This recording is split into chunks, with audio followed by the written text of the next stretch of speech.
రామలింగడి గండబలం. ఒకరోజు కృష్ణదేవరాయల ఆస్థానానికి ఒక పెద్ద వసతు వచ్చాడు. దర్బార్ మధ్యలో నిలబడి, ఈ రాజ్యం మొత్తం మీద కుస్తీ పోటీలో నన్ను ఓడించగల ధీరుడు లేడా? ఉంటే నా ముందు వచ్చి నిలబడండి అంటూ సవాలు విసిరాడు. కానీ దర్బార్లో ఎవరూ స్పందించలేదు.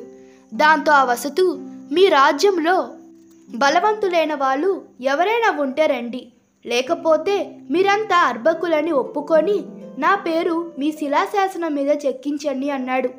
దీంతో రామలింగుడు లేచి, నేను ఇతని ఓడించగలను మహారాజా, కానీ దానికి ముందు నేను ఆంజనేయుడి పూజ ఒకటి చేయాలి.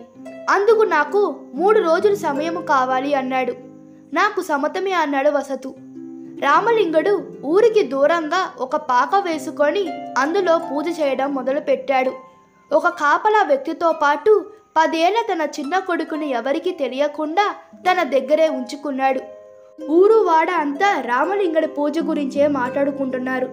రామలింగుడు అనుకున్నట్లే కుతూహలం ఆపుకోలేక దొంగచాటుగా గుడిసె దగ్గరికి వెళ్ళాడు వసతు. ఆ విషయం పసిగట్టిన రామలింగుడు 2 చేతుల్లో లడ్డు పట్టుకొని తింటున్న తన కొడుకు చెవిలో ఏదో చెప్పి విగ్రహం వెనక దాకొని ఉండమని పంపించాడు. వెంటనే రామలింగుడు కళ్ళు మూసుకొని నమస్కరించుకుంటూ, స్వామి, ఈ 3 రోజుల పూజ పూర్తిగా వస్తుంది. మీ నుంచి ఎలాంటి దీవెన అందుకోలేదు. నా పూజలో లోపముందా స్వామి అంటూ బయటికి వినిపించేలాగా గట్టిగా అన్నాడు. విగ్రహం వెనకాల ఉన్న పిల్లవాడు ఒక లడ్డూని విసిరి, ఈ లడ్డూ తిని నువ్వు పోటీలో పాల్గొను. అవతలి వ్యక్తి ఎంతటి వాడైనా వైకుంఠానికి చేరాల్సిందే అన్నాడు. ఆ మాటలు విని వసతు వణికిపోయాడు. తెల్లవారి దర్బారుకు వెళ్ళాడు రామలింగుడు. కానీ అక్కడ వసతు మాత్రం కనిపించలేదు. తన తెలివితో రాజ్యం పరువు కాపాడిన రామలింగుణ్ణి రాయుల వారు ఘనంగా సత్కరించారు.